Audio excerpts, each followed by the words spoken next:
ito ay rated SPG. Striktong patnubay at gabay ng magulang ang kailangan. Maaaring may masiselang tema, lengguwahe, karahasan, sexual, horror o droga na hindi angkop sa mga bata.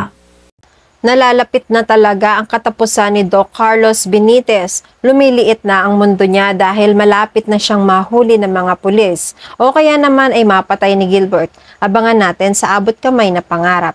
Naiwan ni Carlos na nakahandusay si Dr. Kim sa hagdanan matapos itong mahulog dahil sa pambunuan nila ni Carlos. Nawalan ng malay pansamantala si Dr. Kim.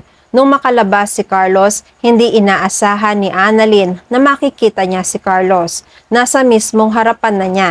Hindi niya agad napansin si Carlos dahil busy si Annalyn sa pag-contact kay Dr. Kim. Nagkagulatan sila.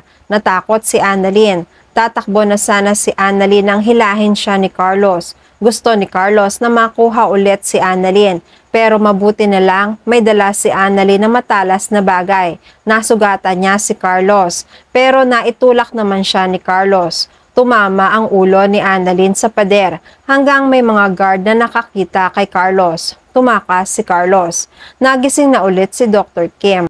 Tutulungan niya si Annalyn pero mas pinili niyang habulin si Carlos. Nasaktan na naman si Dr. Kim. Nabalitaan din ni Zoe na may humahabol kay Carlos. Kaya napatakbo na rin siya para humabol. Sinundan na si Carlos ng mga gwardya ng kondo. Nang maging maayos na ulit si Dr. Kim ay tumayo na siya at nagsimula na namang hanapin si Carlos. Si Annalyn naman ay pinuntahan ni Harry. Inalalayan niya si Annalyn. Maya-maya ay tumawag na siya sa tatay niya para ipaalam na nasa kondo si Carlos. Nagmadali na namang magpunta sina RJ at Lynette. Habang nasa biyahe sila ay tumawag na sila ng mga pulis para masundan at mahuli si Carlos. Nahihilo pa si Annalyn pero unti-unti ay nakatayo na siya. Nagumpisa na sina Annalyn at Harry na humabol kay Carlos bago pa siya makatakas. Naiwan ni na RJ si Morgana sa Apex na natataranta. Tinawagan na naman niya si Gilbert. Inutusan niyang patayin na si Carlos bago pa sila ikanta nito. Sinabi ni Morgana kung nasaan si Carlos para maunahan niya si RJ na pumunta na rin sa kondo ni Zoe. Kabado si Morgana dahil sa banta ni RJ na si Carlos ang kakausapin niya para malaman ang totoo tungkol sa tunay na ama ni Zoe. Si Carlos ang pinaghihinalaan noon ni RJ na tumawag para ibulgar na hindi anak ni RJ si Zoe. Sa pagkakataong ito ay nagsasabi ng totoo si Carlos, ang sabi ni Lynette. Kaya ang sabi ni RJ, malamang may alam rin si Carlos. Natatandaan ni RJ nung kabataan nila. Sa kabila ng pagiging masungit ni Moira sa mga kaibigan ni RJ, si Carlos lang ang tanging kaibigan niya na kinausap ni Moira. Baka sakali aminin ni Doc Carlos kina RJ kung sino ang alam niyang ama ni Zoe. Nagmamadaling tinawagan ni Morgana si Zoe para balaan siya sa mangyayaring kaguluhan na naman. Hindi pwedeng magkita sina Carlos at RJ dahil mabubunyag na ang sekreto niya. Hello Zoe, papunta na dyan ang daddy mo sa kondo. Alam niyang andyan si Carlos. Kailangan mo silang mapigilan o kaya naman ay dapat makaalis na dyan si Carlos. Basta hindi sila pwedeng magkita. Sumagot si Zoe. Wala na dito si Doc Carlos. Nagtataka si Morgana. Paano niya nalaman? Sumagot si Zoe. Nasa events place na siya, malapit sa kondo ko. Sinundan ko siya sa event. Nagbanta si Morgana. Zoe, pigilan mo si RJ na makita si Carlos. Si Carlos ang nakikita ni RJ na susi para malaman kung sino ang tunay mong ama. Sira ulo na si Carlos. Alam kong ilalaglag niya ako. Ibinaba na ni Zoe ang tawag. Naghihintay na siyang harangin sina RJ at Lynette. Nagkita naman sina Dr. Kim at Annalyn. Nagkamustahan muna sila dahil pareho silang nasaktan ni Carlos. Pareho silang nagdesisyon na hanapin na ulit si Carlos. Sinabi na rin ni Annalyn na nakatawag na ang tatay niya ng mga pulis. Ang tanging gagawin nila ay mahanap si Carlos at mapigilang makalabas para mahuli na rin siya. Maya-maya ay nakasunod na rin si Harry. Makikipagtulungan siya para mahuli ang daddy niya. Annalyn, tutulong ako. Kahit daddy ko siya, hindi pwedeng maulit na naman ang kasamaan niya. Ayokong masasaktan ka ng dahil sa daddy ko. Tumango si Annalyn. Pumayag siya sa sinabi ni Harry. Inaya na niya ang dalawang binata na hanapin na si Carlos dahil baka makatakas na naman siya. Tinuro ni Dr. Kim kung nasaang direksyon nagpunta si Carlos. Nagtakbuhan na sila. Habang nasa biyahe sina Lynette at RJ, nakatawag na sila ng pulis. Nag-uusap ang dalawa. Sabi ni RJ, kailangan natin makausap si Carlos, Lynette. Siya lang ang posibleng tao na sasabihan ni Moira noon kung sino ang tunay na ama ni Zoe. Si Carlos lang ang kasundo ni Moira noon.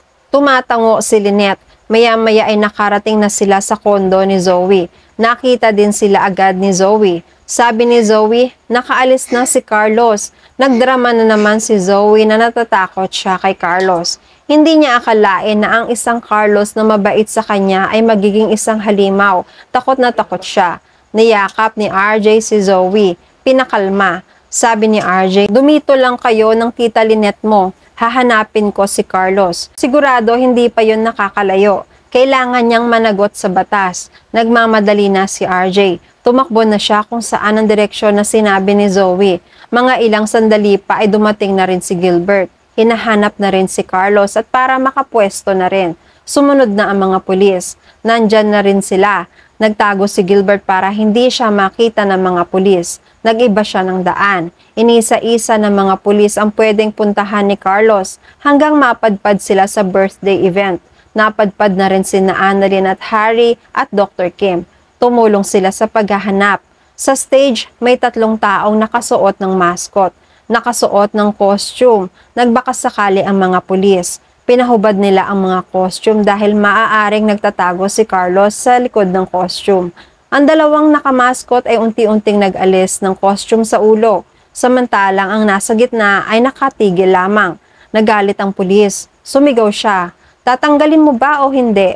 Naglabas siya ng barel bilang pagbabanta kay Carlos. Ang mga tao sa paligid ay nagtakbuhan na dahil sa takot. Nakasilip si Carlos, nakatanaw, nasa loob siya ng mascot. Hindi niya alam ang gagawin dahil na-corner na siya. Samantala, naghihintay na rin ng tamang tiyempo si Gilbert para barilin si Carlos. Biglang sumulpot si Harry. Pinakikiusapan ng mga pulis na huwag mamaril. Siya na lang ang makikiusap sa taong nakamaskot na maghubad ng costume. Pinakiusapan ni Harry ang nasa gitnang mascot. Please, tanggalin mo na lang ang costume kung ikaw man yan, Dad. Huwag kang mag-alala. Hindi ka nila babarilin. Nakikiusap ako sa iyo, Dad. Sumuko ka na sa kanila.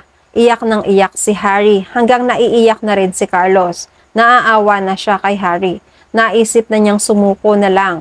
Nakaabang si Gilbert na matamaan ng bala si Carlos. Unti-unting hinuhubad ni Carlos ang costume. Nung tumambad sa kanila na si Carlos nga ang nasa gitna, gulat na gulat si Annalyn. Maya-maya ay may pumutok na barel. Natamaan si Carlos. Nagsigawan na ang mga tao. At nagtakbuhan na naman. Tumakas na si Gilbert.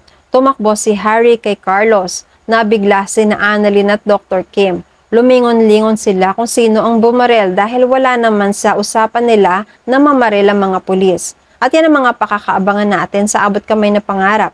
Please like this video and please subscribe to my channel. At magkita-kita pumuli tayo sa mga susunod pang episodes.